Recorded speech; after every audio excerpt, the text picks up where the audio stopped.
I was thinking about this, and about the first phone call, and I think I heard about it when we were doing our very early community conversations, and you two came in and talked about sort of the life of a playwright, and in that community conversation in front of people, mentioned that you were thinking of writing something together. And of course, I sort of jotted that down and circled it and came back to y'all. But I don't know if I ever actually heard the origin story of who called who. How, what was the first phone call of how this started? Well, Bob called me. Did I? Yes. Hey, Ellen. We hadn't talked in a little while, but we've kept in touch ever since we met.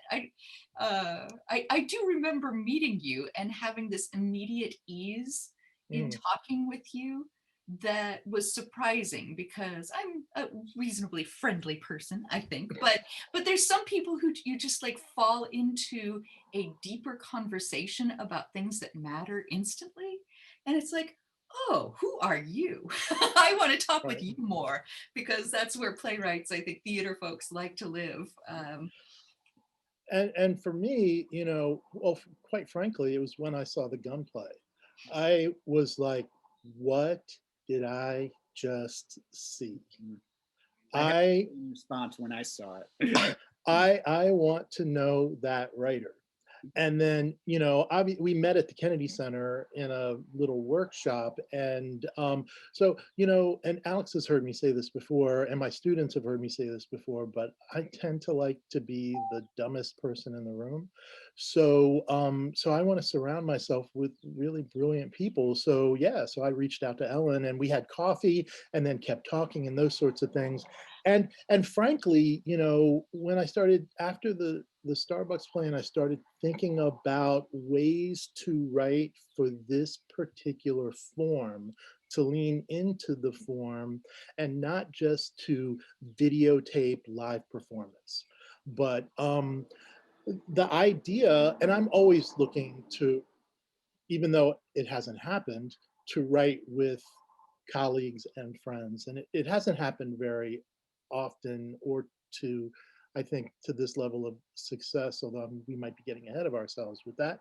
Um, so, uh, so the idea of writing with someone on a different coast, a different gender, a rom-com, which, is not particularly my go-to medium as a viewer, but I certainly appreciate it. And, and I knew that, I had a sense that theaters were going to be closed for a while, and that audiences might want something a little bit different. So that's sort of how it happened. And we had a first Zoom meeting where we talked out what this could be. And boy, it's amazing to look at it now on paper and to see how far it's come, with the two of us meeting, and with Alex's thoughts about, because we did not have in mind, that the actors wouldn't have met, the actors wouldn't get their lines in advance. I think we kind of early on thought that this would be more rehearsed. Is that fair, Ellen? Yes, Yeah. and it's been a process of discovery in Right. so many ways, of discovering not just what this world is that we're building together, Mhm. how to build it together, what it could be, and the process of how it could be delivered to the audience. Mhm. All of these have been discoveries over the Mhm. last Well, year. and that's been one of the, like, from an outsider point of view, one of the really fun part. First of all, I feel, even though I think I actually had nothing to do with you two meeting, I take all credit for that matchmaking. Well, it is partly because of First Stage, because we both had plays produced at First Stage, because I saw the gun show for the first time at First Stage. So, So I gave you an opening line, if nothing else. Sure. I'm taking that. but you two have been, I mean, for those who don't know, Ellen, you're in Oregon, and Bob, you're in Maryland. And how many times have you all actually been in the same room together? Less than five, Right. three, maybe three times, Every time. maybe. Well, I saw your play in at First Stage, and I saw it in New York. and Mhm. we had coffee afterwards. And Mhm. then at 3, so we've been in the same room 3 Yeah. times. And so for me to see this, I mean, it just mimics the world right now, right? That there are the two Mhm. of you who had a connection but are separated. And when you first start talking about this play, I can't imagine that there's any part of you thought that you'd be dealing with a year from then, right? I No, mean, we were still very early into the pandemic when you all were talking. We all thought yeah, we were going to be back in weeks at that we time. did. I think, yeah, I think we did. Yeah. And you know, that's an aspect of the story that I think we have discovered is that, writers get, we get to get inside of our characters' heads, we get to empathize with them, we get to care about them, but we also get to be a little bit of them. So me in Maryland, Ellen in Oregon, it just really started to make great sense as more than simply a metaphor, but actually a device, for these two people who are bi-coastal in really, really, really fun ways. And while we haven't mentioned this, we're going to both be writing both characters' lines. Mhm. I'm not writing the guy and she's writing the girl. We are both writing each character. So, and there are times where we're going to be writing real time with a shared screen. Oh, So that's Mhm. going to be crazy. wow. That's that's gonna be, but but the way that our creative fires have been burning so far, I think we're really excited to get to that phase. Even the way that we've edited log lines and teasers and synopses, it we're you can- well we're both writers and you can tell that. So when she says things that I'm thinking before I get a chance to say them, then that's pretty fun, and it feels rare. I love it because I feel like all over the world, people have been on Google Sheets and Google spreadsheets working together and the sort of their various jobs in the non-creative arts and the image of the two of you writing a play that way is like the greatest the greatest picture to me. Yeah, it's gonna be really fun. It's gonna be really fun. Really finding its way, right? Yeah, and while we don't have you know um, a lot on paper, we have spent a long time thinking about these two human beings. So in some really fun ways, I wonder, like. you guys can't know the answer to this yet because it hasn't happened. But as playwrights, as opposed to other kinds of writers, you're used to the process of sort of handing over your characters, writing it in your world and then coming into a rehearsal room and having an actor, you know, change everything by just speaking. Mhm. But this is a whole new level where you won't get input again. You won't get that rehearsal room to say, what if we tried it this way, or what if I rewrote this? Mhm. Mhm. And where are your heads now in terms of that part of you've been living with these characters for a year and you're going to give up so much control of them once that once they I are. am I am scared and excited. Mhm. And that's where I want to live as a playwright always. If Mm, I'm not both scared and excited, I should throw the project away because it's not worth my time. I want to be out on the thin ice, doing something that I haven't done before, trying Mhm. something I've never tried before, and saying, is it going to work or am I going to drown? Mhm.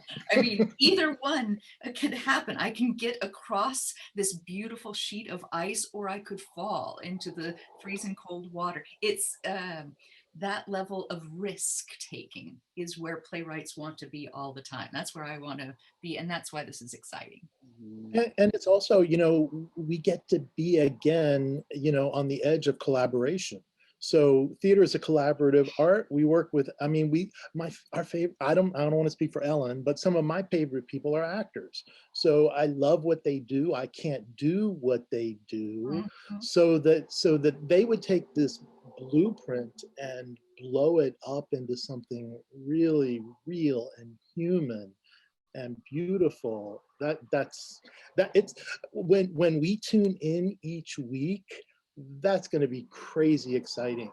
for us because we will have no idea, you know, what that's going to be like each Well, I week. love that because I feel like there's going to be 5 plays happening at once. You Yeah. know what I mean? There's going to be a play in each of the actors' heads because they don't know what's said back. So, you know, Oh, they can't help but fill in what they think the world is. There's a play that happened before, you know, the actors got the words that you all created. And then there's going to be a play that all 3 of those departments come together to make something entirely different, right?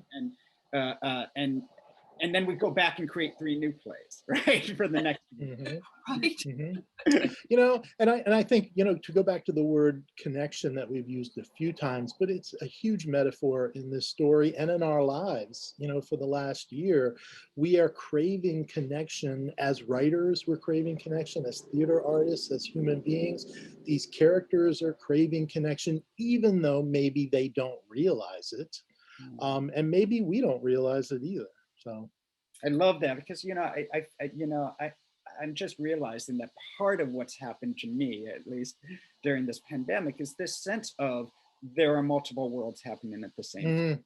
Right? There's this world that's happening inside my house where I'm filling in a lot of gaps because I'm not actually seeing the other side of it very much. I'm not out there in the world again. And there are these other stories that are happening, and there's sort of a digital world that's happening, you know, on people's social medias or whatever. And then every now and then we come together and you go, oh, wait, that's the world, maybe. Maybe that's the one we right? Yeah. You know, I guess the only way this could be more meta is if we made them writers writing together. So. There's we too, right there. Yeah, exactly. Right. How hard was this to cast? Oh my God. I mean, what a I mean, experience, right? I mean, so normally, you know, we would go into auditions and we'd hear your words and sort of find the folks who we thought were going to create the character that and the story that we wanted to tell.